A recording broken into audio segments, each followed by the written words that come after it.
పరిశుద్ధుడైన మా తండ్రి, నీ పరిశుద్ధ ఘనమైన నామానికి వందనాలు తండ్రి. నీ పిల్లలుగా తండ్రి అనేక విజ్ఞాన సంగతుల చేత తండ్రి మా హృదయాలను ఆదరిస్తూ ఆత్మీయంగా మాను బలపరుస్తున్నందుకు తండ్రి నీ పాదాలకు కృతజ్ఞతాస్తులు తెలియజేసినాం దేవా. విన్న వాక్యంలోని ఆంతర్యాన్ని గ్రహిస్తూ లేఖనముల యందు తండ్రి విశ్వాసము కలిగి పట్టు కలిగి తండ్రి ఆధారపడుతూ లేఖనములని ప్రామాణికముగా ఎంచి మనం కొల్పబడుతున్న ఉపదేశములు ఎన్ని వచ్చినా కూడా తండ్రి లేఖనాల వెలుగులో ఏది సత్యమైనదో ఏది దైవ సంబంధమైనదో అని వివేచించుటకు పరిశీలించుటకు తగిన లేఖనానుసారమైన జ్ఞానం మా హృదయాలలో ఉండునట్లుగా మా మనోనేత్రాలు వెలిగించండి. వినబడుతున్న ప్రతి మాటను గ్రహించి నేర్చుకున్నట్టుకు తండ్రి కృప చూపించండి. వినమారు మాత్రంగా ఉండి మమ్మల్ని మేము మోసపరుచుకున్న తండ్రి విన్న మాటల్లోని ఆంతర్యాన్ని గ్రహించి వాక్యమందు దినదినము ఎదుగుటకు కృపను సహాయాన్ని దయచేయవలసిందిగా ప్రాధేయపడుతూ అల్పుడనైనా నేను మీ పక్షం నిలబడి మాట్లాడబోతుండగా తండ్రి పరిశుద్ధాత్మ దేవుని సహాయం చేత నన్ను బలపరిచి మీ పిల్లల హృదయాలను మీ వైపు త్రిప్పగలుగుటకు కృపను అనుగ్రహించవలసిందిగా వేడుకుంటూ ఘనత మహిమ ప్రభావం మీ నామానికి ఆరోపిస్తూ క్రీస్తునామని ప్రార్థన వేడుకుంటున్నామా పరమ తండ్రి, ఆమేన్. వీళ్ళారా, మరి ఈ దినాన మనం నేర్చుకోబోయే పాఠం ఏంటంటే తీతుకు రాసినటువంటి పత్రిక. ఏమండి? తీతుకు రాసినటువంటి పత్రిక. అపోస్తలుడైన పౌలు 14 పత్రికలను రాశాడు అని మనం నేర్చుకున్నాం. హెబ్రీ పత్రికను రాసి గురించి మాట్లాడినప్పుడు ఈ 14 పత్రికలలో 10 పత్రికలు సంఘాలకు కదా, పట్టణాలలో ఉన్నటువంటి సంఘాలకు, సంఘాలలో ఉన్నటువంటి సమస్యలను బట్టి, పరిస్థితులను బట్టి, సందర్భాలను బట్టి రాస్తే 4 పత్రికలు మాత్రము సంఘ కాపరులకు లేదంటే నాయకులుగా ఉన్నవారికి, పెద్దలుగా ఉన్నవారికి రాశాడు కదా. ఆ 4 పత్రికలు ఏంటి అంటే మొదటి తిమోతి, అలాగే 2వ తిమోతి, తీతుకు, ఫిలోమోను. ఇవి 4 వ్యక్తిగతంగా అంటే కాపరికి, నాయకులకు ఉద్దేశించి వ్రాయబడినవి.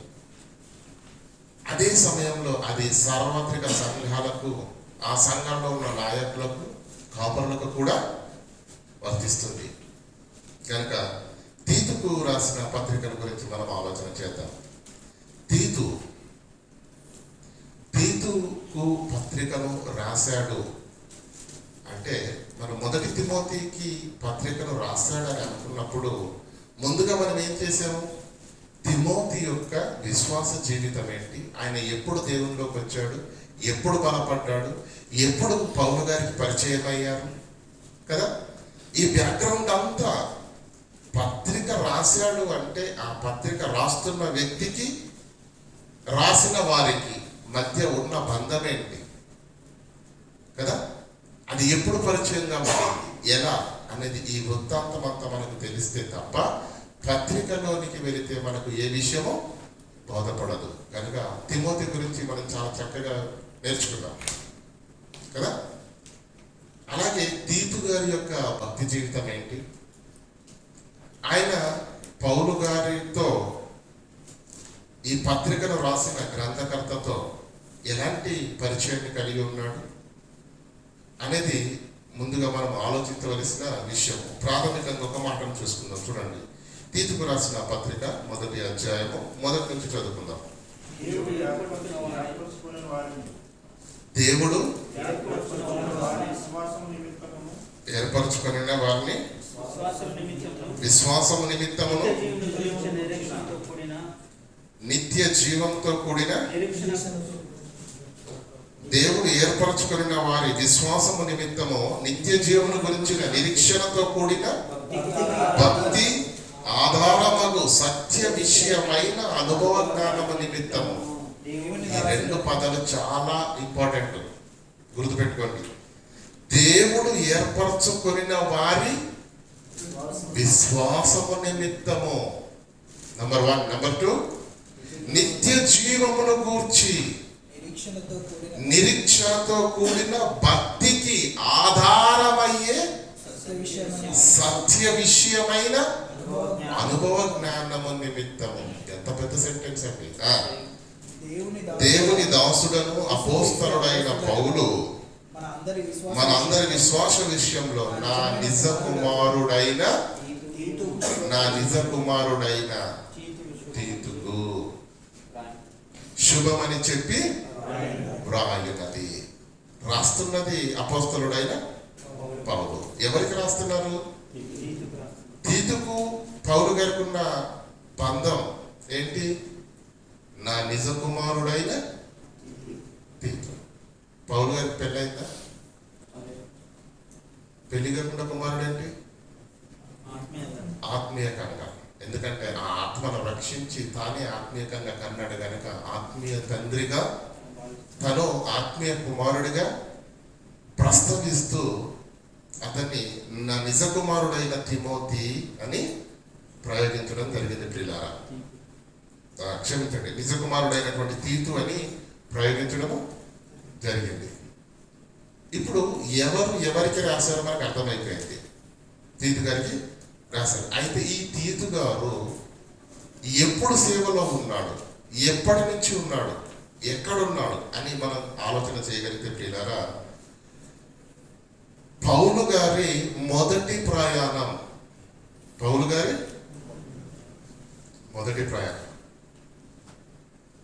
మొదటి ప్రయాణంలో ఏ ప్రాంతాలకు వెళ్ళాడండి? గలతీయ ప్రాంతాలకు వెళ్ళాడు. గలతీయ అనేది పట్టణం కాదు, ఎఫెసీ పట్టణం, కొరంతి పట్టణం. గలతీయ అంటే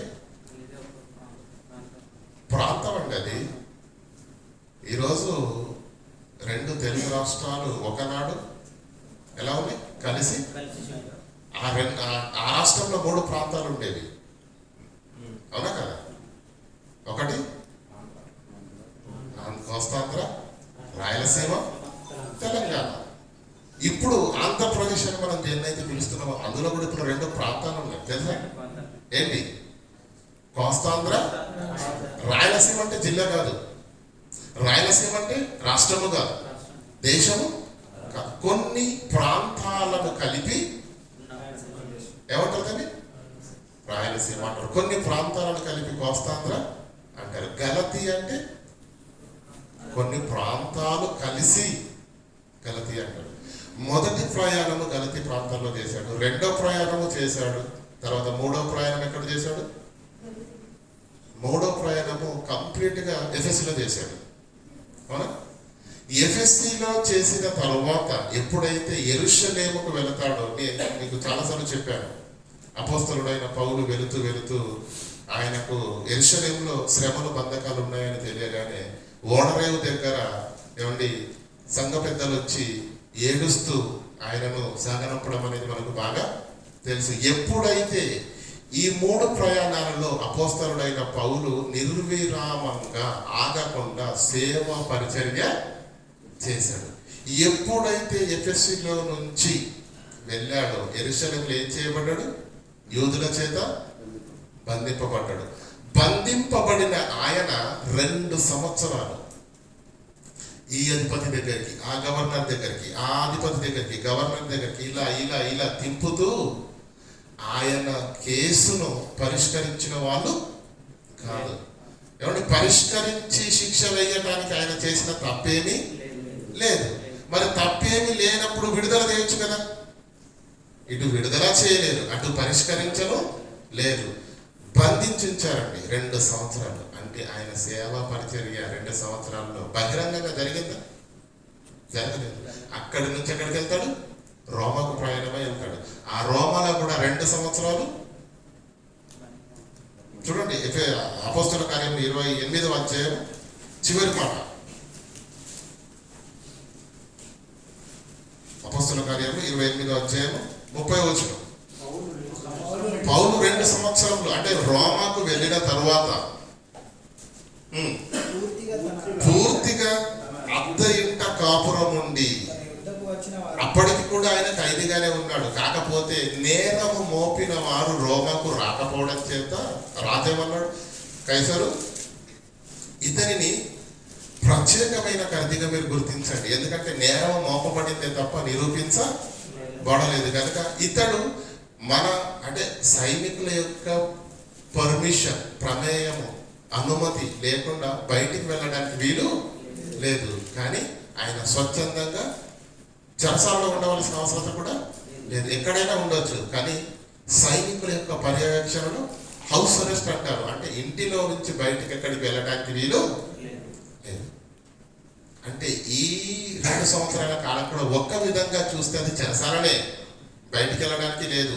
అంటే ఈ 4 సంవత్సరాలు బహిరంగంగా పట్టణాలకు ప్రయాణించి అనేక ప్రాంతాలకు వెళ్ళి సువార్త చేసే పని లేకుండా పోయింది. ఈ 4 సంవత్సరాల సమయంలోనే ప్రతి సంఘములో సమస్యలు, ప్రతి సంఘము విచ్ఛిన్నావస్థలోనికి వెళ్ళిపోయినప్పుడు ఆయన కట్టిన సంఘాలు, కొరింథీ సంఘాన్ని కట్టాడు, ఎఫెసీ సంఘాన్ని కట్టాడు, తెస్సలోనికలో ఉంది, కొలొస్సీలో ఉంది కదా. ఈ సంఘాలన్నీ 4 సంవత్సరాలు పౌలు గారు వెనుదిరిగి చూసుకునే స్థితిలో లేకపోయేసరికి ప్రతి సంఘం కుప్పకూలిపోతూ పతనావస్థలోనికి వెళ్ళిపోయినప్పుడు, ఎప్పుడైతే ఆ చెరసాలలో నుంచి విడుదలయ్యాడో అప్పుడు వెంటనే ప్రతి సంఘాన్ని గురించిన ఆలోచన చేసి ఎక్కడ జారిపోతున్నాను, ఎక్కడ విచ్ఛిన్నమైపోతుంది సంఘం అని వెంటనే ఆతురతతోటి, ఆవేశంతో, దుఃఖంతో ప్రతి ప్రాంతాలకు వెళ్ళి ఆ పడిపోతున్న దేవుని సంఘాన్ని, విచ్ఛిన్నమైపోతున్న మానవ జీవితాలను మళ్ళా కట్టాలన్న ఉద్దేశంతో విడుదల కాగానే తిమోతికి ఏం చెప్పాడు? తిమోతి, నీవు ఎఫెసునకు వెళ్ళు, అక్కడ సమస్య ఉంది, నేను మాసిదోనియాకు వెళ్తాను. అందులో భాగంగానే తీతును ఎక్కడికి పంపించాడు? క్రేతునకు. ఎక్కడికి? తీతు, అక్కడ సమస్య ఉంది, అక్కడికి నీవు వెళ్ళు, అక్కడికి వెళ్ళి ఆ సమస్యను పరిష్కరించాలి అని ఒక వైపేమో తిమోతిని పంపించాడు, ఒక వైపేమో ఈయన పరుగులెత్తాడు, మరోవైపు ఇటు పంపించాడు క్రేతులకు కదా. చూడండి ఆ మాటను ఒకసారి చూసుకుంటాం. తీతుకు రాసిన పత్రిక 1వ అధ్యాయం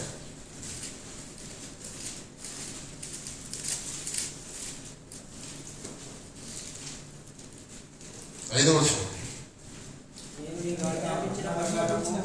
అంటే ఎఫెసీలకు పౌలు తిమోతిని పంపిస్తూ ఈయన మాసిదోనియాకు వెళుతుండగా వెళుతూ ఇద్దరు కలిసి ప్రయాణం చేసి అక్కడ ఏం చేశారు?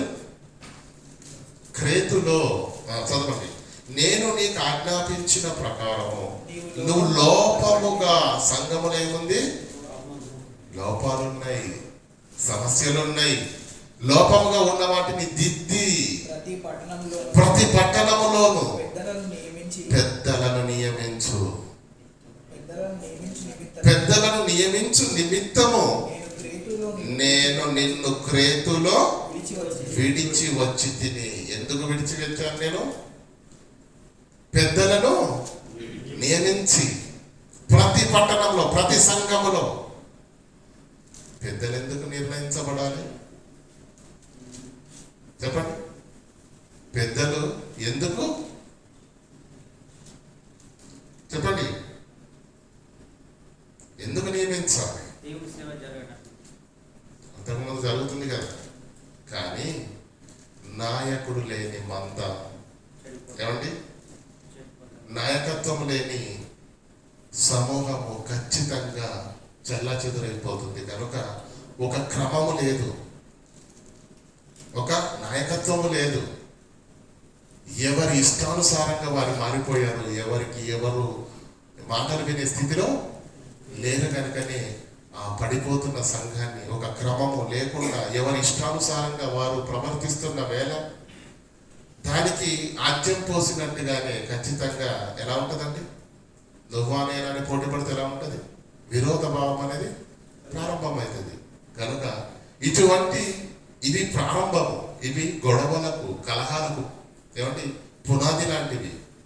కనుక ఇలాంటివి జరగకుండా ఉండాలంటే సంఘము ఒక క్రమమైన, నిర్దిష్టమైనటువంటి క్రమంలో సంఘం అనేది ముందుకు వెళ్ళాలి. అంటే నువ్వేం చేయాలి? పెద్దలను నియమించాలి. క్రమముగా ఉండాలి. క్రమము తప్పకుండా ఆ క్రమానుసారంగా ఉండాలంటే దాన్ని కొనసాగించే వారు ఎవరు ఉండాలి? పెద్దలు. ప్రతి పట్టణంలో, ప్రతి సంఘంలో నువ్వేం చేయాలి? ఆ పెద్దలను నియమించవలసిన అవసరం ఎందుకు వచ్చిందో తెలుసా? సంఘములో లోపముగా ఉన్న వాటిని దిద్దటానికి. అందు నిమిత్తము పౌలు గారు తీతును క్రేతులో విడిచి ముందుకు వెళ్ళడం అనేది జరిగింది ప్రియులారా. అయితే తీతు గారి యొక్క ఆత్మీయ జీవితం లేదంటే పౌలు గారితో ఉన్న అనుబంధం ఎక్కడుంది, ఎప్పుడుంది, ఎలా మొదలైంది చూద్దాం. మొదటి ప్రయాణములో తీతు గారు పౌలు గారితో ఉన్నారా లేదన్న సంగతి స్పష్టంగా మనము చెప్పలేము. మొదటి ప్రయాణంలోనే చెప్తున్నాము. మొదటి ప్రయాణానికి రెండవ ప్రయాణానికి ముఖ్యంగా రెండు భయంకరమైన సంగతులు జరిగాయి. చెప్పగలరా? మొదటి ప్రయాణానికి రెండవ ప్రయాణం ప్రారంభం కావటానికి ముందు, మొదటి ప్రయాణం ముగిసిన తర్వాత రెండు సంఘటనలు జరిగాయి. ఏం జరిగిందో తెలుసా?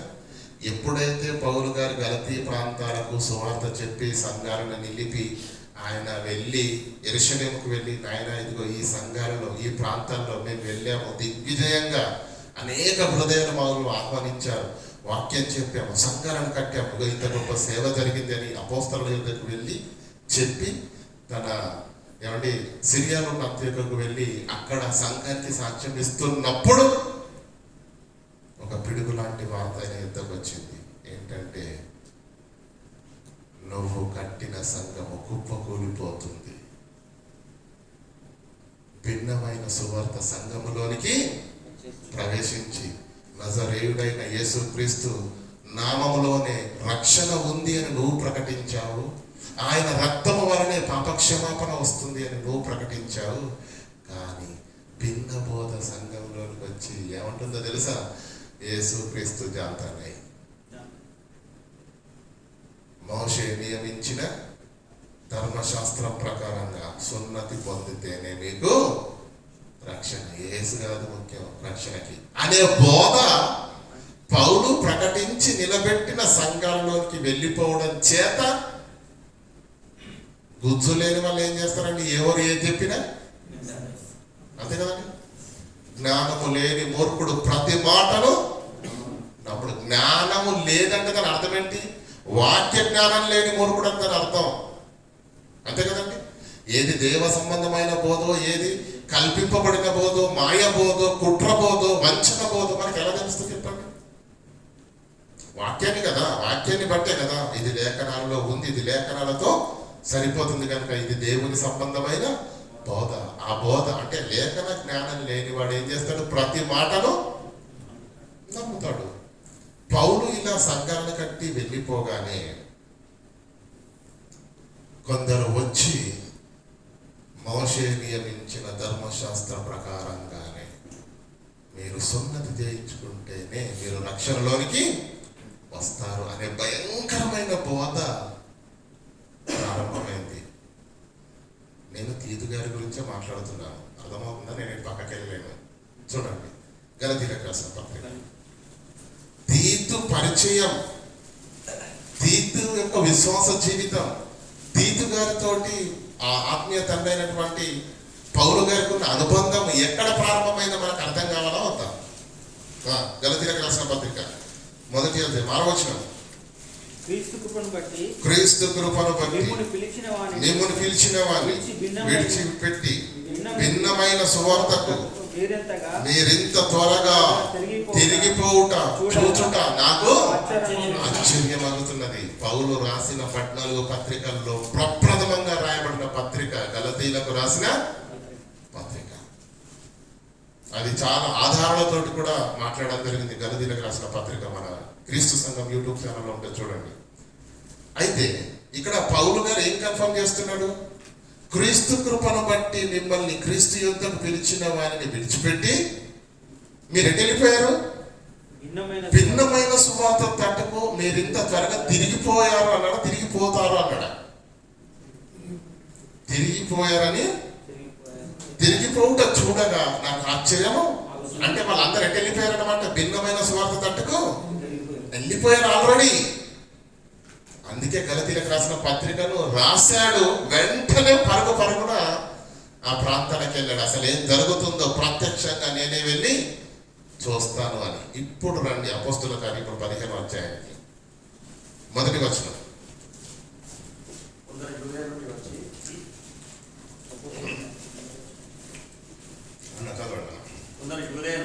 కొందరు యూదయ నుండి వచ్చి పౌలు ప్రకటన చేసి సంఘాలను కట్టి క్రీస్తు వాక్యానికి, వాత్సల్య వాక్యానికి సంఘాలను అప్పగించి ఆయన అటు వెళ్ళేసరికి కలిపి చెడిపెడి బోధతోటి విశ్వాసం జీవితాలను కలవరపరచడానికి ఏం చేశారంటే, కొందరు యూదయ నుండి వచ్చి, అంటే యూదయ అంటే యూదయ దేశం, అందులో ఉన్న పట్టణమే యెరూషలేము. యూదయ నుంచి వచ్చామంటే ఎలా ఉంటుంది చెప్పండి? హెడ్ ఆఫీస్ నుంచి వచ్చా. ఎందుకంటే అపోస్తలుడు ఉన్నది అక్కడే కదా, మందిరం ఉంది అక్కడే కదా. యూదయ నుండి మేము వచ్చామనేసరికి ఎలా ఉంటది? వచ్చి ఏం చెప్తున్నారు చూడండి. మీరు మోషే నియమించిన ఆచార ప్రకారంగా సున్నతి పొందితేనే కానీ మీరు రక్షణ పొందలేరు అని సహోదరులకు బోధించిరి. ఏమండి, ఇది ఇలాగే ఉంచండి. 4వ అధ్యాయం తీయండి. 4వ అధ్యాయము 38వ వచనం చదువుకుందాం.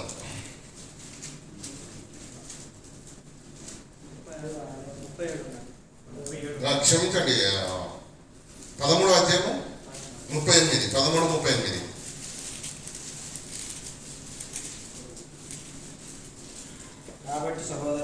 కాబట్టి సహోదరులారా, మీకు ఈయన ద్వారానే పాపక్షమాపణ ప్రచురమగుచున్నదని మీరు మోషే ధర్మశాస్త్రము వలన ఏ విషయములో నీతిమంతులుగా తీర్చబడలేక పోతిరో ఆ విషయంలో అన్నిటిలో విశ్వసించు ప్రతివాడు ఈయన వలననే యేసుక్రీస్తు వలననే నీతిమంతులుగా ఉచితముగా తీర్చబడుతురని మీకు తెలియగాక అని. అలాగే 4వ అధ్యాయం తీయండి దయచేసి. 4వ అధ్యాయం 10వ వచనం చదవండి. ఎంత ధాటిగా మాట్లాడుతున్నారు. అపోస్తలుల బోధండి ఇది. పేతురు గారు మాట్లాడినప్పటికీ, పేతురు యోహాను గారు మాట్లాడినప్పటికీ అపోస్తలుల బోధ ఏంటి చూడండి. 4:10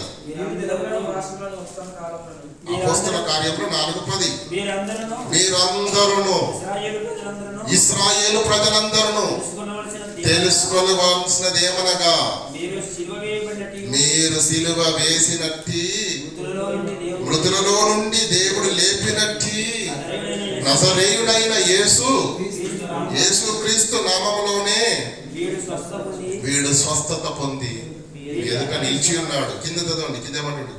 ఇల్లు కట్టువారైన మీరు తృణీకరించిన రాయి ఆయనే, మూలకు తలరాయి ఆయను. మరి ఎవని వలన రక్షణ కలగదు. రక్షణ ఎలా కలుగుతుంది? యేసు నామములోనే. కింద చదవండి. ఈ నామముననే భూమి మీద ఉన్న సమస్త మనుషులు రక్షణ పొందవలను, కానీ ఆకాశము క్రిందనున్న మరి ఏ నామములోను రక్షణ పొందలేము. ఎంత ఘాటిగా చెప్తున్నా చూడండి. మానవులకు రక్షణ అనేది ఎలా వస్తుంది? యేసు నామములోనే కదా. ఆయన రక్తము వలననే రక్షణ వస్తుంది. ఇది బోధ, ఇది అపోస్తలుల బోధ, ఇది సత్య బోధ. ఈ బోధ చెప్పి సంఘాలను కట్టి పౌలు వెళ్ళిపోతే యూదయ నుంచి కొందరు వచ్చి ఏం చెప్తున్నారంట, మీరు మోషే నియమించిన ధర్మశాస్త్ర ప్రకారంగా సున్నతి పొందాలి. ఏసొద్దా? బాప్తిసం వద్దా? అర్థమవుతుందా కదా? ఆ భిన్నమైన బోధ వినగానే వీళ్ళెంత పిచ్చోళ్ళు చూడండి, అందరు ఎటు వెళ్ళిపోయారట, భిన్నమైన సువార్త తట్టుకు తిరిగిపోయారు. అందుకే హఠాహుటుగా పౌలు గారు వచ్చేసారు. ఎక్కడికి? ఈ ప్రాంతాలకు వచ్చాడు. చూడండి అప్పుడు ఏం జరిగిందో 15వ అధ్యాయము మొదటి నుంచి చదవండి. మరలా అపోస్తల కార్యములు. కొందరు యూదయ నుండి వచ్చి మోషే నియమించిన ఆచారం చొప్పున సున్నతి పొందితేనే గాని మీరు రక్షణ పొందలేరు, మీరు రక్షణ పొందలేరు. ఆకాశము క్రింద ఏ నామములోనూ రక్షణ పొందరు. యేసు నామంలోనే మీకు రక్షణ, యేసు రక్తంలోనే మీకు రక్షణ. ఇది అపోస్తలుల బోధ. అపోస్తలుల బోధను కలిపి చెడిపెట్టి ఈ కుట్రపూరితమైన బోధ ఏంటో తెలుసా? మోషే నియమించిన ధర్మశాస్త్ర ప్రకారంగా సున్నతి పొందితేనే మీకు రక్షణ, ఏ అవసరం లేదు మనకు. ఇది భిన్నమైన బోధ, కుట్రపూరితమైన బోధ. అర్థమవుతుందా లేదా? ఈ బోధకు గలతీలందరూ ఏమయ్యారు? అట్రాక్ట్ అయిపోయారు, ఇష్టపడ్డారు. ఆ మాట కూడా చూడండి, ఇది ఇలాగే ఉంటుంది. గలతీలకు రాసిన పత్రిక 3వ అధ్యాయం మొదటి వచనం. ఓ అవివేకులైన గలతీయులారా, మిమ్మల్ని ఎవడు భ్రమ పెట్టాడు? ఏ మాయలోకి వెళ్ళిపోయారు? సిలువ వేయబడినట్టుగా యేసుక్రీస్తు నీ కనుల ఎదుట ప్రదర్శింపబడను కదా. అంటే దాని అర్థం ఏంటి? వీళ్ళు మాయలోకి వెళ్ళిపోయారు. అప్పుడు జరుగుతుంది చూడండి. మళ్ళా అపోస్తలుల కార్యం 15వ అధ్యాయం 2వ వచనం. రక్షణ పొందలేరని సహోదరులకు బోధించినప్పుడు పౌలు ఏం చేశాడు?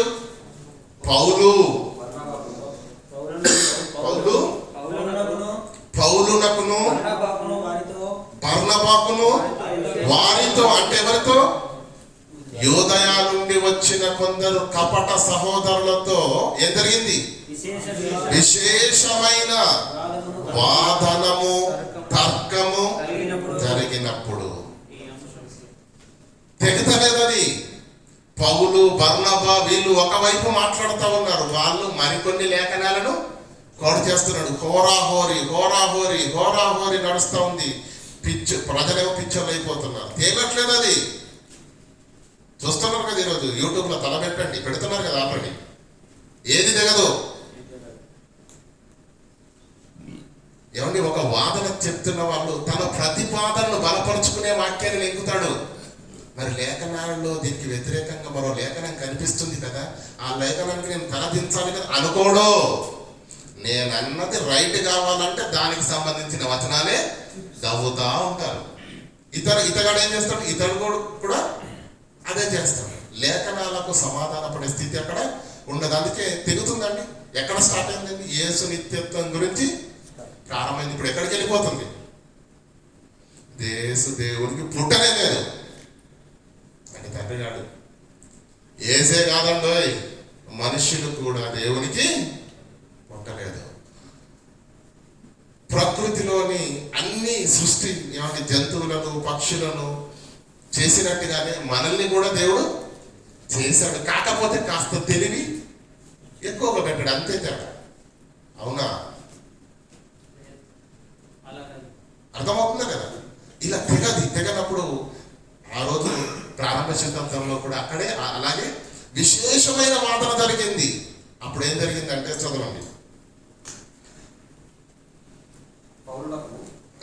విశేషమైన వాదన కలిగినప్పుడు ఈ అంశం విషయమై పౌలును బర్నబా తమతో కొందరు యెరూషలేమునకు అపోస్తలుల యుద్ధకు పోవాలని, అంటే వివాదం జరిగినప్పుడు పెద్దలు అందరూ ఒక మంచి ప్రశస్తమైన ఆలోచన చెప్పారు. నాయన, ఇది ఇక్కడ తేదు, మనందరికీ పెద్దలు ఉన్నారు. యూదయ దేశంలో యెరూషలేము పట్టణంలో అపోస్తలులు ఉన్నారు.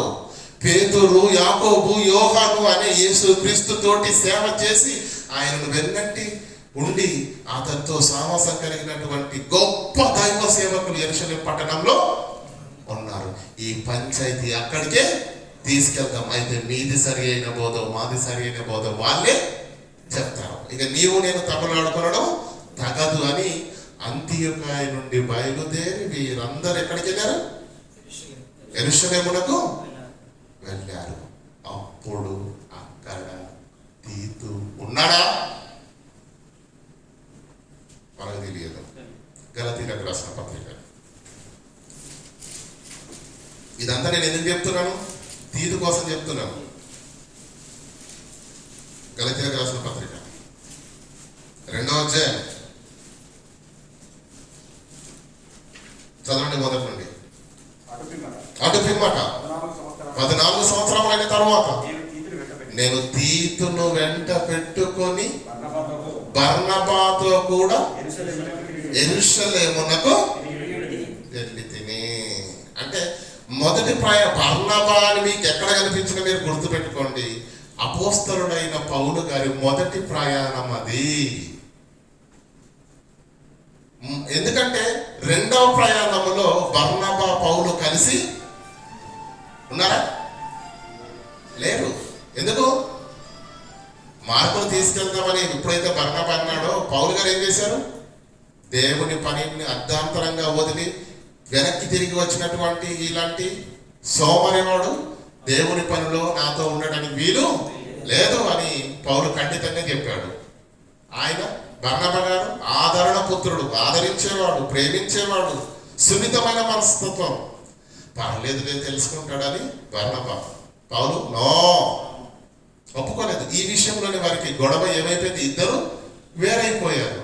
అంటే మొదటి ప్రయాణం తరువాత బర్నబా గారు పౌలుతో కలిసి సేవ చేయలేదు. రెండో ప్రయాణంలో ఎవరు జాయిన్ అయ్యారు? సీల జాయిన్ అవుతాడు. అందుకే మనకు అదే గుర్తు. బర్నబా గారు ఉన్నారు అంటే అది మొదటి ప్రయాణము. రెండవ ప్రయాణము ప్రారంభించేంత వరకు. అర్థమవుతుందా? అంటే ఈ యూదయ నుంచి వచ్చి ఎక్కడైతే అంత్యోక్యలో గొడవ జరిగిందో వాళ్ళందరూ కలిసి యెరూషలేముకు వెళ్ళారు. అలా యెరూషలేముకు వెళుతున్నప్పుడు ఎవరెవరున్నారో చదువుకుంటున్నాం ఇక్కడ. అటు పిమ్మట 14 సంవత్సరములు అయిన తర్వాత నేను తీతును వెంట పెట్టుకొని బర్నబాతో కూడా యెరూషలేమునకు తిరిగి వెళ్ళి తిని. తిరిగి అంటే ఇక్కడ మనకి ఎవరు కనిపిస్తున్నారు? తీతు గారు కనిపిస్తున్నారు. పౌలు గారితోటి సేవా పరిచర్యలో అనుబంధం కలిగిన వ్యక్తిగా తీతు గారు మనకి ఇక్కడ కనిపిస్తున్నారు. పత్రిక రాశాడంటే దారిన పోయేవాడికి రాస్తారండి పత్రిక. ఒక అనుబంధం, సేవా పరిచర్యలో ఎదిగిన తత్వము, ఆత్మీయ జీవితము, ఆత్మీయ స్థితిగతులు అన్నింటిని బట్టి మనం ఆలోచన చేయాలి ప్రియులారా. అయితే తీతు గారు ఇక్కడ మనకు కనిపిస్తూ ఉన్నారు. అవునా? అయితే ఈ పత్రిక ఎప్పుడు రాయబడింది? కాలం. ఈ పత్రిక ఎప్పుడు రాయబడింది అంటే చెప్పాను కదండి, రెండు సార్లు చెరసాలకు వెళ్తాడు. ఒకసారి చెరసాలకు వెళ్ళి 2 సంవత్సరాలు అద్దె ఇంట ఉంటాడు కదా, అది కూడా చెరసాలనే. ఆ చెరసాలలో నుంచి విడుదల అయిన తరువాత రెండవసారి చెరసాలలోనికి వెళ్ళటానికి ముందు ఈ గ్యాప్ లో రాశాడు తీతు పత్రిక. అర్థమవుతుందా లేదా? ఎప్పుడైతే ఆ 2 సంవత్సరాలు అద్దె ఇంట కాపురం ఉండి అని ఉంది కదా, అప్పుడు విడుదల అవుతాడు కదా. ఆ విడుదల అయిన తర్వాత రెండవసారి కూడా పౌలు గారు బంధింపబడతాడు. ఇక్కడ విడుదలైన మొదటి నుంచి రెండవసారి చెరసాలలోకి వెళ్ళడానికి ముందు ఈ మధ్య గ్యాప్ ఉంది కదా, ఈ మధ్య కాలంలో అప్పుడు రాసిందే ఈ తీతు పత్రిక. మీరు ఒకవేళ కాలము అని ఒకవేళ మీరు చూడగలిగితే క్రీస్తు శకము 64 నుంచి క్రీస్తు శకం 65 వరకు ఇవన్నీ మనకు అవసరం ప్రియులారా. ఇవన్నీ మనకు అవసరం.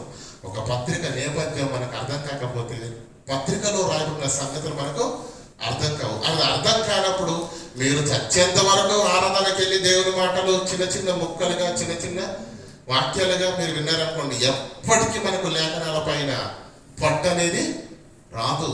అందరూ అక్షర జ్ఞానం ఎరిగిన వాళ్ళు, చదువుకున్న వాళ్ళు ఈ లేఖనాలను చదవాలి. ఎందుకంటే కలిపి చెడిపిడి బోధలు బయటవాడు కాదండి, మన క్రైస్తవులే, బైబిల్ పట్టుకున్న వాళ్ళే మన ఆత్మీయ జీవితాలను చల్లా చెదురు చేయడానికి లేని కొత్తదాన్ని చెప్పాలన్న ప్రయత్నంలో బోధనే దాటేస్తున్నారు. క్రీస్తు బోధ యందు నిలిచి ఉండక దాన్ని దాటి ముందుకు సాగుతున్నారు. ఇటువంటి వేళల్లో ప్రియులారా, మన ఆత్మలను మనం రక్షించుకోవాలి, మన ఆత్మలను మనం కాపాడుకోవాలి. మన ఆత్మీయ జీవితాలను, మన కుటుంబాలను, మన సంఘాలను కాపాడుకునే బాధ్యత నీపైన నాపైన ఎంతైనా ఉంది. అది ఆ లేఖన జ్ఞానము కలిగి ఉంటే తప్ప అది సాధ్యము కాదు. గనక ప్రతి పత్రిక పైన ఒక అవగాహన, ఒక పట్టు, మనం మాట్లాడగలిగే శక్తి మనకు రావాలి. అందుకే ప్రియులారా, ఇలా ఈ విధంగా మీకు సిద్ధపరిచి బోధించడం అనేది జరుగుతుంది. అయితే ఈ పత్రిక ఎవరి ద్వారా పంపించాడు పౌలు గారు? పత్రిక రాశాడు. పోస్ట్ ఆఫీస్ ఉందా అన్నప్పుడు? కొరియర్ ఉందా? ఉందా కొరియర్? ఎయిర్ కార్గో వేస్తారు, సీ కార్గో. కేజీలు సామాన్లు కానీ కార్గోలు వేస్తూ ఉంటే ఈరోజు ఇంటికి వెళ్ళిపోతా ఉన్నాయి. వేస్తున్నారమ్మా? అప్పుడు కార్గోలు ఏం లేవు కదా. ఎయిర్ కార్గో లేదు, సీ కార్గో లేదు. ఉందా? కనీసం తపాలా అంటే పోస్ట్ ఆఫీస్ ఉందా? లెటర్ రాసి ఏమండి అతికించేసి అడ్రస్ రాసి స్టిక్కర్లు అతికితే కానీ వెళ్ళిపోయేటట్టు ఉందా అన్నాడు? లేదు. పత్రికను రాయాలి, ఆ పత్రికను మళ్ళా మనిషే తీసుకెళ్ళాలి. ఎవరు తీసుకెళ్లారు? ఎవరి చేత పంపించాడు అని అంటే 3వ అధ్యాయం 13వ వచనం చూద్దాం దయచేసి. లేదు, తీతుకు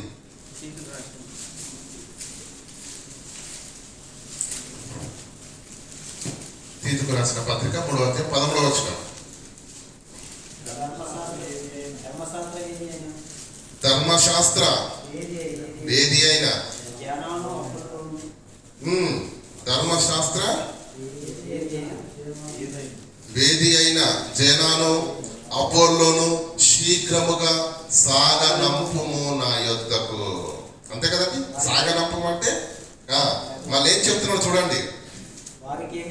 వారికి ఏమీయో తక్కువ కాకుండా చూసుకోను. ఆత్మీయ కుమారుడవైన తీతు, నీకు మాట చెబుతున్నాను, ఇద్దరు వస్తున్నారు, వారి చేత ఈ పత్రికను పంపిస్తున్నాను. అయితే వారికి ఏమి తక్కువ కాకుండా చూసుకొనుము. ఏమి తక్కువ కాకుండా చూసుకొనుము. ఏమి తక్కువ కాకుండా చూసుకొను అంటే వీరి ద్వారానే పత్రిక రాసి పంపి ఉండవచ్చు. అర్థమవుతుందా లేదా? ఎందుకంటే మరొక అవకాశము లేదు. అలానే దారిన పోయే దానమ్మకు అప్పగించేది కాదు పత్రిక, వస్తువు కాదు. అది దేవుని వాక్యం. అది నమ్మకమైన వ్యక్తుల చేతిలోనే పౌలు పెడతారే తప్ప ఎవరి చేతిలో పెడితే వారి చేతిలో ఈ వాక్యాన్ని పెట్టడు. నమ్మకమైన, బాధ్యతాయుతమైన వారికి అప్పగిస్తాడు. ఎందుకంటే ప్రియులారా, ఆ రోజు ప్రయాణాలు ఎలాంటివి అంటే ప్రియులారా, కాలినడకన వెళ్ళాలి నెంబర్ 1, లేదంటే గాడిదపై ఎక్కి వెళ్ళాలి నెంబర్ 2, మూడోది ఏంటి, సముద్ర నది ప్రయాణం. ఇంకొక ఆప్షన్ ఉందండి, కొన్ని ట్రైన్ ఉందా? వందే మాత్రం ట్రైన్ ఉందా? అప్పుడు ఉందా? లేదు. స్కూటర్ ఉందా? బైక్ ఉందా? సైకిల్ ఉందా? ఏది లేదండి. కనుక సుదీర్ఘ ప్రాంతాలకు ప్రయాణించాలి అంటే నదుల వలనైనా ఆపదలు, దొంగల వలనైనా ఆపదలు, సముద్రం వలనైనా ఎన్ని ఆపదలండి బాబు. ఎన్ని రకాల శీతోష్ణ స్థితులకు పట్టుకొని దేవుని వాక్యం అన్న వివేచనతోటి, భయముతోటి, భక్తితోటి దాన్ని చేజారిపోకుండా భద్రముగా అక్కడికి చేర్చాలి అంటే ఏంటి, ఎంత నమ్మకమైన వ్యక్తులకు ఇస్తారు చెప్పండి వాక్యాన్ని? అవునా కదా? మనలాంటి వాళ్ళకి ఇస్తారంటారా? ఎలా ఉంటుంది చెప్పండి. మనం చూద్దామని అన్న ఫోన్ చేస్తే అన్న మర్చిపోయానంటే అయిపోయా, అంతే కదా. నమ్మకం వారికి ఇచ్చి పత్రికను పంపించాడండి. అయితే ఈ పత్రికను ఇచ్చి వారికి పంపించాడు. అయితే నేను అడుగుతున్న ప్రశ్న ఏంటంటే, తీతు గారినే ఎందుకు పంపాడు క్రీతుడు? నంబర్ 1. పోనీ అక్కడున్న పనేంటి? సంఘములో లోపముగా ఉన్న వాటిని దిద్దాలి, సరిదిద్దాలంటే ఈయన ఎలాంటి వాడై ఉండాలి? ఓనమాలు తెలియని, ఏబిసిడీలు తెలియని వాళ్ళు అయితే వెళ్తారా? ఎందుకంటే సంఘములో లోపాలు ఉన్నవి అక్కడ కదా. ఆ ఆ సంఘాలను దిద్దాలి, ఆ సంఘాలలో నాయకులను పెద్దలను నియమించే ఒక ప్రశస్తమైన పని, ఒక అధికారంతో కూడుకున్నటువంటి పని చేయడానికి తీతునే పంపాడు. అంటే తీతు యొక్క ప్రొఫైల్ ఏంటి, ఆయన వ్యక్తిత్వం ఏంటి, ఆయన ఆత్మీయ స్థితిగతులు ఏంటి? చేయగలడా? ఏమండి చేయగలడా? ఆ నమ్మకం పౌలు గారికి ఉందా? ఎవరికి పడితే ఆ పని మనం చెప్తామండి? యోగ్యులైన వారికి ఎస్, ఇది వాళ్ళతో అవుతుంది కదా. పాఠం అయిపోయిన తర్వాత యూట్యూబ్లో మనము ఏమండి వాక్యాన్ని అప్లోడ్ చేస్తాం. అది దాని తంబునేలు ఒకటి క్రియేట్ చేయాలండి. అది నాకు రాదు. మరి మన ఆత్మీయ సహోదరుడు మధు చేస్తాడు దాన్ని. ఈ మధ్య కాలంలో తమ్ముడు నూతన్ అన్నయ్య మరి ఈ విషయంలో నేను చేయగలను, నేను చేస్తాను. ఎందుకంటే చదువుకున్నారు, మొబైల్ గురించి ఎక్కువ తెలుసు, వాళ్ళు ఆ పని చేయగలరు. ఇంకేదైనా వాల్ పోస్టర్ కానీ ఏదైనా సెమినార్ చేస్తే ఎవరికి అప్పగిస్తాం? మన సహోదరుడు చిన్నబాబు గారు, అలాగే బ్రదర్ ప్రసాద్ గారు, ఈ విషయాల్లో వాళ్ళు యోగ్యులు, ఈ విషయాల్లో ఆ పని తెలిసిన వారు గనక ఈ పనిని నేను ఎవరికి పడితే వారికి అప్పగించే పరిస్థితి ఉండదు. అర్థమవుతుందా లేదా? పౌలు గారు ఆ పనికి తీతును నియమించాడు అంటే ఖచ్చితంగా ఆ పని తీతు గారు చేయగలరన్న నమ్మకము తన ఆత్మీయ తండ్రైన పౌలు గారికి కలిగి ఉంది. దేనిని బట్టి ఆ నమ్మకం కలిగింది పౌలు గారికి అంటే ఒక సంఘటన అనేది ఉంది ప్రియులారా. అది ఇప్పుడు నేను మీకు కేవలము చెప్పగలను, లేఖనాలను తీస్తే మరి చాలా లెంత్ అవుతుంది. కొరింథీయులకు పత్రిక ఎందుకు రాశాడో అనుభవం ఉన్న వాళ్ళు, నేర్చుకున్న వాళ్ళు ఒక్క మాటలు చెప్పగలరండి. కొరింథీయులకు మొదటి పత్రికను ఎందుకు రాశాడు? 2 కారణాలు.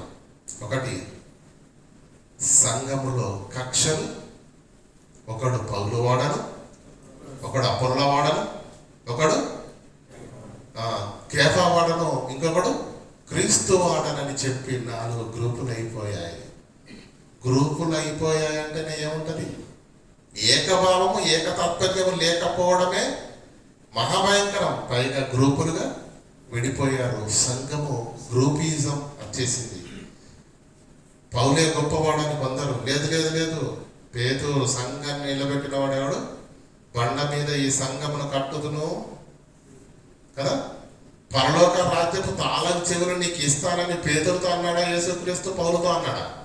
కనుక మా పేతురయ్య గారే గొప్పోడు. చూడండి ఈరోజు విశ్వాసంలో కూడా చూడండి, వాళ్ళు బాగానే ఉంటారు, వీళ్ళు దానికి వస్తారు.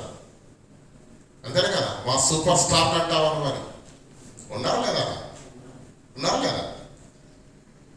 అయితే 4 భాగాలుగా ముక్కలుగా విడిపోయింది. సంఘం ముక్కలైపోవడము మొదటి కారణమైతే, నెంబర్ 2 ఏంటో తెలుసా? ఒకడు తన తండ్రి భార్యను ఉంచుకున్నాడు. తండ్రి భార్య, ఇది ఎంత భయంకరం! జీవం గల దేవుని సంఘములో జరగవలసిన క్రియనా? ఆ మాట గుండెలో బద్దలు కొట్టుకుంటూ పౌలు గారు మాట్లాడతాడు. ఇటువంటిది అన్య జనుల్లో కూడా జరగదు. అటువంటిది దేవుని సంఘమైన మీ మధ్య జరిగిందంటే మీరు ఏం వింటున్నారు, ఏం నేర్చుకుంటున్నారు, మీరు ఏం బలపడ్డారు, మీ ఆత్మీయ జీవిత స్థితిగతులు ఏంటి అని ఆవేశంతో గట్టిగా వారిని ఖండిస్తూ రాసినటువంటి పత్రిక కొరింథీయులకు రాసిన మొదటి పత్రికను రాశాడు. హుటాహుటిన వెళ్ళాడు పౌలు గారు కూడా. పౌలు గారు వెళ్ళారు, కానీ పౌలు గారు వెళ్ళి సరిచేద్దామన్నా, పౌలు గారు వెళ్ళి ఆ పరిస్థితులను సర్దు మణిగిద్దాము, సర్ది చెప్పుదాము, సంఘాన్ని బలపడతామని పౌలు గారు వెళితే, పౌలు గారికి ఎదురు మాట్లాడి ఏమంటే కఠిన పదాలను ఉపయోగించి గుండె నిండా దుఃఖంతో, కండి నిండా నీళ్లతోటి ఆ కొరింథీ పట్టణాన్ని సరి చెయ్యలేక పౌలు గారు ఏడ్చుకుంటూ తిరిగి వెళ్ళిపోతాడు. ఇంకా సమస్యలు చాలా ఉన్నాయి వేరే సంఘాల్లో, నేను ఎంత చెప్పినా వీళ్ళు వినట్లేదు అని ఏడ్చుకుంటూ వెళ్ళిపోతాడు. అలా వెళ్ళిపోతూ తీతును అక్కడ కుమారుడా, నీకు సాధ్యమైతే నీవు దీన్ని సమస్యను సరిచేయని తీతు గారిని అక్కడ పెట్టి పౌలు గారు ఏడ్చుకుంటూ వెళ్ళిపోతారు. క్రమము తప్పిన ఆ సంఘాన్ని పౌలు మాటలను పౌలుకి ఎదురు చెప్పి పౌలు హృదయాన్ని గాయపరిచి దూషణ మాటలు పలికి కఠినమైన పదాలను ఉపయోగించి, ఏమంటే మీకు అర్థం కాదని చెప్తారండి. ఏమంటే ఒక తండ్రికి ఎంత బాధ్యత ఉంటుందో సంఘ కాపరికి కూడా అంతే బాధ్యత. తప్పు చేసినప్పుడు గద్దించగానే లోపడతారండి మనుషులు. తండ్రి కొట్టాడు అనుకోండి, ఏం చేస్తాడు? ఏం చేయడు, ఏడ్చుకుంటూ ఓర్చుంటాడు. కాపరి కొడతాడా? కొట్టడమా? మాట అంటే బస్తీనే సవాల్, అంతే కదా. ఎలాంటి పదాలను ఉపయోగించాలో రాయబడలేదు వాక్యంలో. కానీ వారు తృణీకరించి ఎదురాడు దూషణ మాటలు పలికినప్పుడు గుండె నిండా దుఃఖంతో, కంటి నిండా నీళ్లతో ఏడ్చుకుంటూ ఆ సంఘంలో నుంచి బయటికి వెళ్ళిపోయినప్పుడు తీతును అక్కడ పెట్టి ఈ సమస్యను సాధ్యమైతే పరిష్కరించుకున్నప్పుడు కొద్ది కాలంలోనే ఆ సంఘాన్ని క్రమపరిచాడు. ఎవరు? తీతు. చూడండి ఆ మాటల్లో రెండు చూసుకొని ఎదురుకెళ్దాం. కొరింథీయులకు రాసిన 2వ పత్రిక 2వ అధ్యాయం. ఆ సమస్యను పౌలు గారు చెప్పిన వాళ్ళు వినకపోయినప్పుడు తీతు గారి ద్వారా వారందరూ సెటరేట్ కాబడతారు. 2:12 చదవండి. క్రీస్తు సువార్తను ప్రకటించుటకు నేను త్రోయాకు వచ్చినప్పుడు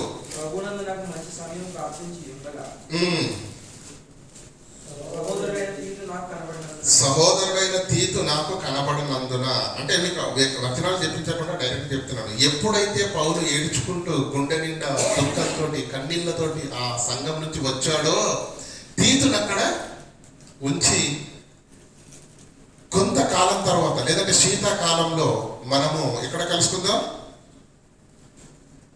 ఏమండి, నువ్వు త్రోయకు వచ్చేయి నాయన, ఈ సంఘాన్ని సెట్ చేసి నువ్వు త్రోయకు వచ్చేయి, నేను అక్కడికి వచ్చి నేను కలుస్తాననే మాట సెలవిచ్చి పౌలు గారు వెళ్ళిపోతారు. అనుకున్న సమయంలోనే పౌలు గారు త్రోయకు వచ్చారు. అప్పటికి తీతు గారు కొరింథీ సంఘాన్ని సరిచేసి త్రోయకు రావాలి పౌలు లెక్క ప్రకారంగా. కానీ తీతు రాలేడు. అప్పుడు పౌలు గారికి గుండెల్లో ఆవేదన ఇంకా ఎక్కువైంది. నేను సంవత్సరంన్నర ఆ పట్టణంలో ఉండి సంఘాన్ని కట్టిన ఆత్మీయ తండ్రినైనా అన్ని దూషణ మాటలు పలికారు, అంత ఎదురాడారు, నా కన్నీళ్లకు, నా గుండె కోతకు కారణమయ్యారు. నా కుమారుని అక్కడ నిలబెట్టి వచ్చాను. ఈ కాలానికి రావలసిన నా కుమారుడు రాలేడంటే అసలు నా కుమారుడు ఉన్నాడో లేడు. నా కుమారుని చంపేసినట్టున్నారు, నా కుమారుని బ్రతికున్నారు. ఎందుకంటే వాళ్ళు ఎంత క్రూరులో, ఎంత కఠినమైన వాళ్ళు. ఏ ప్రియులారా, ఆ మాటను మనం చూడగలిగితే వాళ్ళు భయంకరమైనటువంటి కఠినులుగా కొరింథీయులో ఉన్నటువంటి వాళ్ళు మనకు కనిపిస్తారు.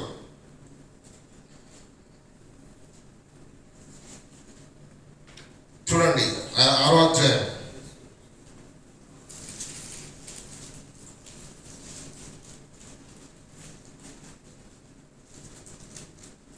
8వ వచనం. కొరింథీలో ఉన్నటువంటి వ్యక్తుల యొక్క వ్యక్తిత్వాలు ఎలాంటివో మనకు ఒక్కసారి అర్థం కావడానికి చదవండి మాట.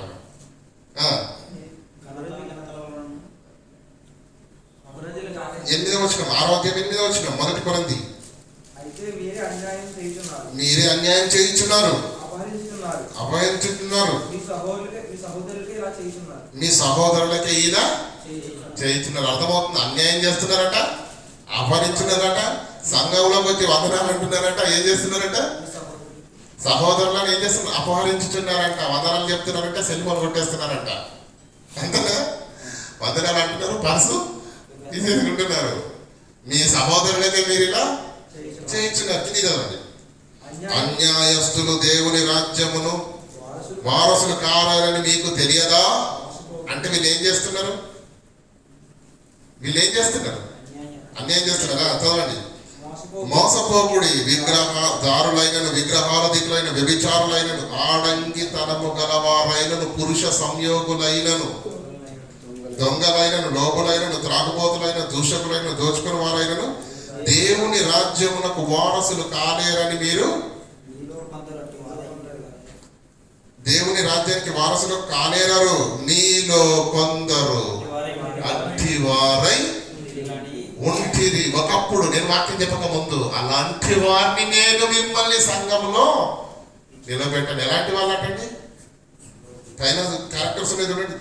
జారులైనను, విగ్రహాధికులైనను, వ్యభిచారులు, ఆడంగితనం గలవారిని, పురుష సంయోగులను, దొంగలు, లోబులు, త్రాగుబోతులు, దూషకులు, దోచుకొని వారు, ఇలాంటి అట్టి మీలో కొందరు అట్టి వారై ఉంటిరి. అప్పుడు నేను రక్షించకము వాక్యం చెప్పకముందు మారారు, దేవుళ్ళలోకి వచ్చారు, కానీ మరలా పడిపోయారు. అర్థమవుతుందా లేదా? అయితే 2:12 చదివారు కదండి.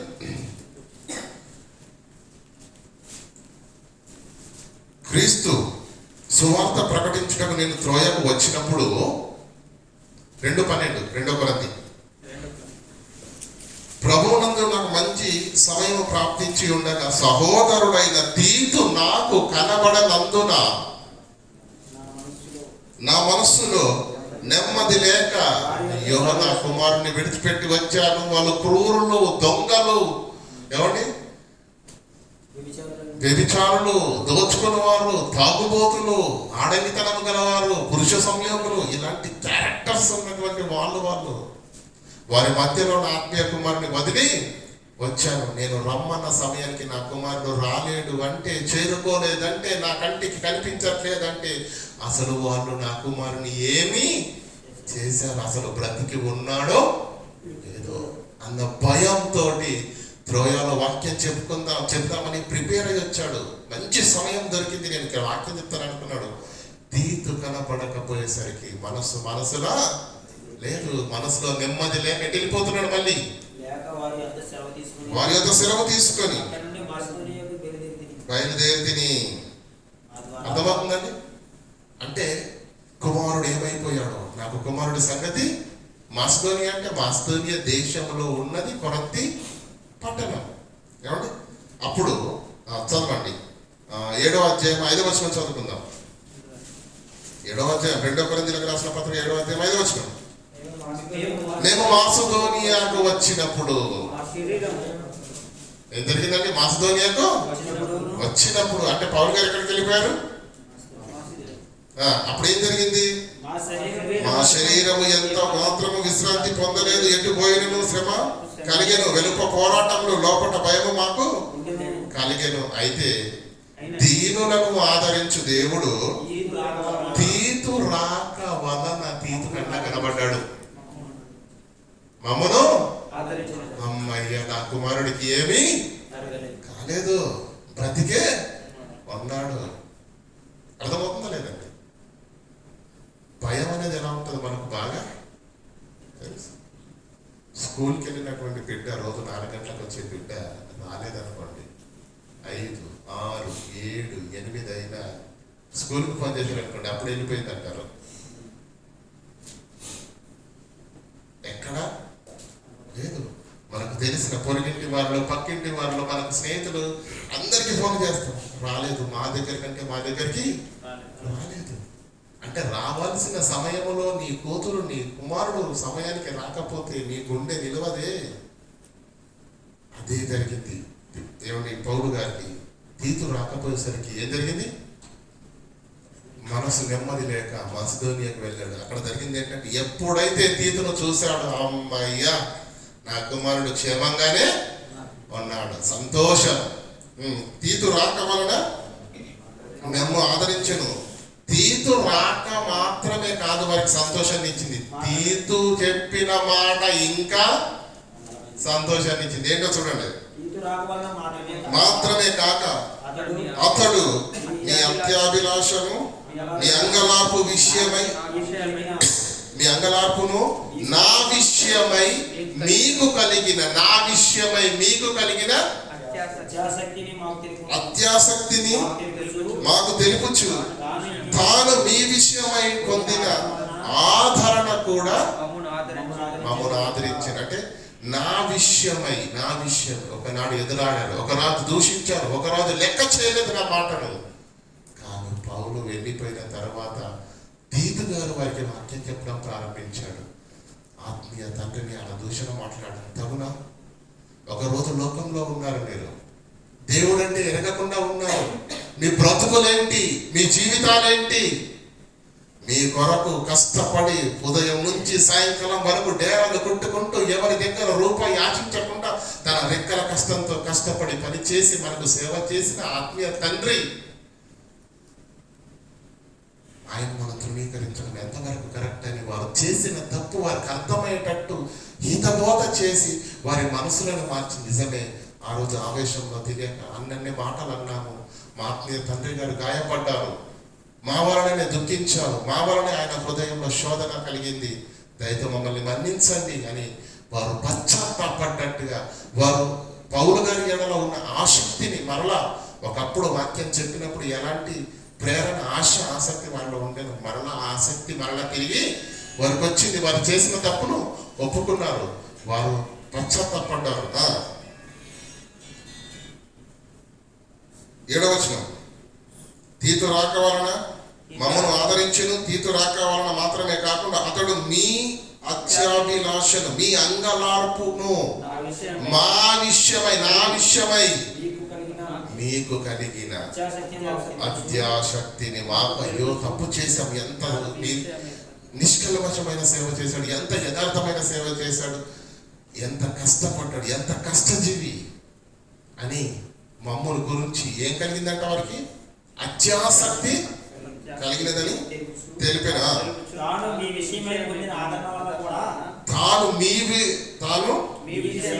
విషయమై అంటే కొరంతిలో ఉన్నవారు తీతును ఎలా ఆదరించారు సేవకుడిగా, యవనస్తుడిగా. పౌరు చెప్తేనే ఏం లేదు, నువ్వెంత కుర్రబం కన్నారా? ఏం చేశారట? సేవకుడిగా స్వీకరించి ఆయన గద్దింపుకు లోబడి ఆయన చెప్పిన మాటలు విని ఆలోచించి తమ తప్పిదము తెలుసుకొని ఆత్మీయ తండ్రి పట్ల, సేవకుని పట్ల కఠినముగా ప్రవర్తించిన తమ ప్రవర్తనను ఒప్పుకొని పశ్చాత్తాపడి ఇక నుంచి మనం తప్పు చేయమని ఒప్పుకొని ఈ తీతుకు లోబడి ఆదరణ చూపించారంట. కనుక మరి ఎక్కువ అంటే నన్ను తృణీకరించారేమో ఆవేశంలో, కానీ నా ఆత్మీయ కుమారుడైన నీకేం చేశారు? రెస్పెక్ట్ ఇచ్చారు, నీకు భయపడ్డారు, నీకు లోబడ్డారు, నీ వాక్యం గద్దింపును విన్నారు. అంటే నీకేం చేశారనమాట? ఆదరణ కలిగించారన్న సంగతి విని నేను ఇంకా ఎక్కువగా సంతోషించి తిని. నేను రాసిన పత్రిక, 1 కొరింథీయులకు రాసిన పత్రిక, మిమ్మును దుఃఖపెట్టి, కఠినమైన పదజాలను వాడతారండి. సిగ్గు లేదు మీకు అంటాడు, తెలుసా? దేవుని గూర్చిన జ్ఞానము కొందరి లేదు, మీకు సిగ్గు కలగాలని ఈ మాటలు రాస్తున్నానంటాడు. చూస్తారా మాట? 15వ అధ్యాయం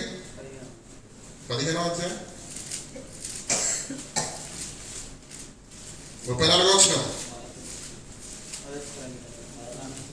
32 నుంచి చదవండి. మనుష్య రీతిగా నేను ఎఫెసులో మృగములతో పోరాడిన ఎడల నాకు లాభమేమి? మృతులు లేపబడని ఎడల. అంటే ఈ సంఘంలో వాళ్ళు ఏమైపోయారంటే మృతుల పునరుత్తరంలో ఏం లేదురా, తిందాం తాగుదాం ఎంజాయ్ అనే స్థితిలోకి వెళ్ళిపోయారంట. మృతులు లేపబడని ఎడల మీరేమనుకుంటున్నారు? రేపు చనిపోదము గనుక తిందము తాగుదము, మోసపోకండి. దుష్ట సాంగత్యము మంచి నడవడికను చెడుకును, నీతి ప్రవర్తన కలిగిన వారై మేల్కొని పాపము చేయకుండుడి.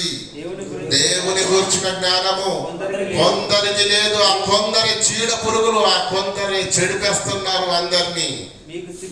నీకు సిగ్గు కలుగుటక ఈ మాటలు రాస్తున్నాను. ఎంత పరుష పదజాలను ఉపయోగించాడు 1 కొరింథీయులకు రాసిన పత్రిక. మరలా అక్కడికి వచ్చేయండి, 2 కొరింథీయులకు రాసిన పత్రిక 7వ అధ్యాయం ఎక్కడ చదువుతున్నామన్నా? 8వ వచనం. నేను రాసిన పత్రిక నేను గద్దించిన మాటలు, నేను ఉపయోగించే పరుష పదజాలాలు మిమ్మును దుఃఖపరిచినందున విచారపడను. నేను విచారపడను. నాకు విచారం కలిగినను. మాకు విచారం కలిగినను. ఆ పత్రిక మిమ్మును స్వల్పకాలం ఆ పత్రిక మిమ్మల్ని స్వల్పకాలం మట్టుకే, కొద్ది దినముల మట్టుకే మిమ్మల్ని దుఃఖపెట్టింది కానీ తెలుసుకుని ఉన్నాను. కానీ మీరు దుఃఖపడితేరని సంతోషించుట లేదు కానీ మీరు దుఃఖపడి పశ్చాత్తాపడి మారు మనసు పొందితిరని నేను ఇప్పుడు సంతోషించుచున్నాను. అంటే ఆ పత్రిక వలన ఏం జరిగింది? మీరు బాధపడ్డారు, మీరు కన్నీళ్ళు విడిచారు, మీరు దుఃఖపడ్డారు. మీరు దుఃఖపడినందుకు నేను సంతోషించట్లేదు, కానీ మారు మనసు అంటే దుఃఖపడిన మీరేం చేశారు? నిజమే నేను తప్పు చేశాను కదా అని మారు మనసు పొందితిరని ఇందు విషయమై నేను సంతోషిస్తున్నాను. ఎలాగనగా ఏ విషయంలోనైనా నా వలన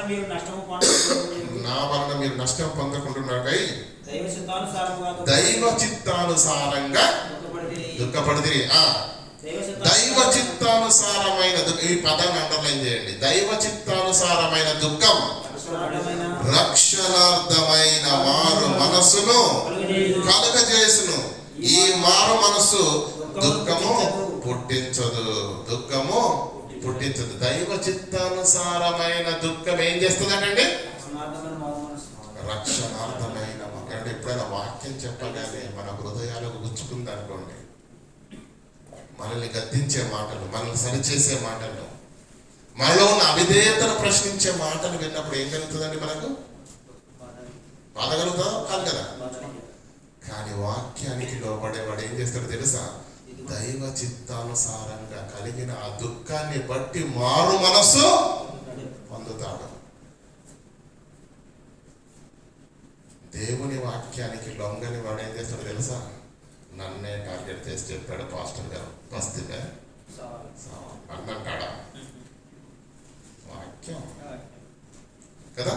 దైవ చిత్తానుసారమైన దుఃఖము నిన్ను బాధ పెట్టిన, పరుష పదజాలను ఉపయోగించిన, నేను సరిచేయడానికి, నీలో ఉన్న అవిధేయత, దేవుడికి ఇష్టం కానీ ప్రతి విధమైన దుష్టత్వాన్ని నీలో నుంచి పారద్రోలడానికి మరి ఇలాంటి పదజాలను కొరందీలకు ఆ రోజు పౌలు గారు వాడాడు. ఏ సేవకుడైనా కానీ గద్దించేది, సరిచేసేది, ఖండించేది, ఇది తప్పు, ఇది చేయకూడదని ఖండించినంత మాత్రాన అది శ్రేయస్కరం కానిదని ఒప్పుకోవాలి తప్ప అంత మాట అంటాడా?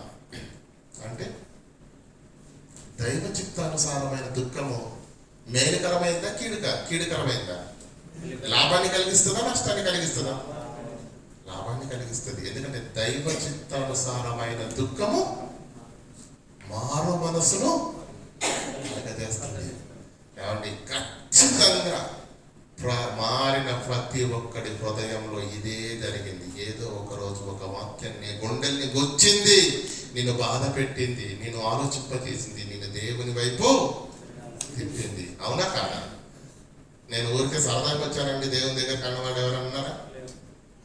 ఆ మాటలు విన్నప్పుడు ఇంతకాలం దేవునికి దూరంగా ఉండి ఎంత తప్పు చేశానన్న వేదన, కన్నీళ్ళు ఆ రోజు మన జీవితాల్లో ఉన్నాయి. కనుక నేను మోకరించి తండ్రి ఇక నా పరిస్థితి ఏంటంటే నీకు రక్షణ పొందుమని దేవుడు పిలిచినటువంటి ఆ పిలుపును విని మారి దేవునిలోనికి వచ్చాము. వాక్యము చేత గద్దించినప్పుడు, సరిచేస్తున్నప్పుడు అది మనల్ని బలపరచడానికే, అది మనల్ని ఏమండి గుణపరచడానికే. సువర్ణం అగ్నిలో ఎందుకు కాల్చబడుతుందండి? తనకున్న మలినాలని కడుక్కొని శుద్ధమైన మెరిసే బంగారుగా మారటానికే. కనుక ప్రియులారా, గద్దింపు లేదంటే మరి ఈ ఖండన అనేది ఏదైతే ఉందో అది దైవ చిత్తానుసారమైన దుఃఖము మనకు మేలే కలగజేస్తుంది కానీ కీడును కలగజేది. కానీ మనకి ఎలాంటి మాటలు ఇష్టం? ఖండించే మాటలు మాకు వద్దు, గద్దించే మాటలు మాకు. మమ్మల్ని పోయాలి ఏంలా పల్లకిలో ఊరేగిస్తే అబ్బా ఏం ప్రసంగం ఆయన, అదే ఇష్టపడుతున్నారు, అక్కడికే వెళ్తున్నారు. ఆ బోధనే మాకు. జనులు హితబోధను సహింపరు, దురద చెవులు గలవారు తమకు అనుకూలమైన బోధ చేసే వాళ్ళు మాకు కావాలని జనులు ఏం చేస్తారంట? పోగులు చేసుకున్నారంట. గంగ పిల్లల పౌలు పత్రిక ద్వారా గద్దించాడు. మీరు బాధపడ్డా సరే, కానీ మీరు దుఃఖపడుతురని నేను సంతోషించట్లేదు, కానీ మీరు దుఃఖపడి ఏం చేశారు, మారు మనసు పొందితురని ఇప్పుడు నేను సంతోషం. ఇదంతా నేను మీకు ఎందుకు చెప్తానంటే ప్రియులారా, ఇదంతా చెడిపోయిన, లేదంటే చేజారిపోయిన, విచ్ఛిన్నమైపోయిన ఆ సంఘాన్ని క్రమపరిచి మరలా దేవుని వాక్యం చేత నిలబెట్టిన యోధుడు పౌలు గారి ఆత్మీయ కుమారుడైన తీతు. ఇది గతములో జరిగిన అనుభవం పౌలు గారికి తెలుసు కనుక ఇప్పుడు క్రేతులో ఉన్న సంఘములో ఉన్న లోపాలను సరిచేయాలంటే దానికి తగినటువంటి యోగ్యుడే నా కుమారుడైన తీతు. ఇది ఎరిగిన పౌలు ఎఫెస్సులకేమో తిమోతిని పంపించాడు, క్రేతులో తీతుని విడిచిపెట్టి, ఎందుకంటే ఆ సామర్థ్యం, ఆ శక్తి, ఆదరించే గుణం, ఆ ఖండించే తీవ్రత తీతులో ఉన్నది కనుకనే యోగ్యుడని ఎంచాడు కనుకనే ఈ పనిని నా కుమారుడు చేయగలడని నమ్మాడు కనుకనే తీతుకు ఆ బాధ్యతను అప్పగించి ఆయన మాసిదోనియాకు వెళ్ళాడు. ఈయన ఎక్కడ విడిచిపెట్టాడు? క్రేతులో విడిచిపెట్టాడు. ఇంతటితోటి మొదటి భాగాన్ని పూర్తి చేస్తున్నాను. దేవుని చిత్తమైతే ముగింపు భాగాన్ని వచ్చే వారం మాట్లాడుకుందాం.